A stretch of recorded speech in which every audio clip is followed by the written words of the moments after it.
So we just dropped the course from production to collection in the school group. And I got this question online about it. It says, I understand the theory of anticipate, separate, justify, prove, but how do I actually execute this on a real job? How do I make sure my crew is taking the right photos?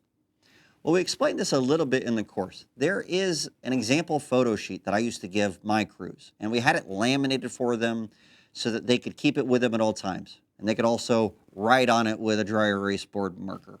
And so we laminate it, we put this little thing on there, they could keep it with them. We gave it to them. And then right before a job, we would call them up and say, we need to make sure that we get photos 6, 7, and 8 on page blah, blah, blah, blah, blah. They have an example of what those photos look like on an actual roof so that they know to take those photos on your job.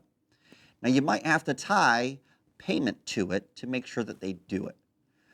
They get paid X amount of dollars, but if they provide these photo sets to you appropriately or let you know about anything that's otherwise unanticipated that you ought to get paid for, if they take those photos appropriately for you, you'll either give them a bonus or you won't pay them this amount that they're supposed to make if they don't do the full job. And so you either have a do a half-ass job pay versus full job pay, or do your full job but we'll pay you a bonus if you do these.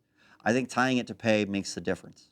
But having that example photo makes a big difference, because just telling somebody to take a photo of something isn't going to happen. They're going to take a photo of the wrong thing, or it's not going to look good enough, or it's not going to be good enough documentation. You need example photos. Now, we provided that in the resources page that's on the course.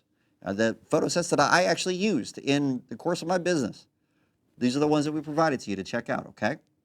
So take a look at those. If you have any more questions on this process from this class, join the mastermind on Wednesday morning at 11 a.m. Bring your questions. We want to dig deeper into what was taught there so that you get a little bit more grasp of what it is we're trying to get across to you, all right? Join the mastermind. I'll see you there at 11.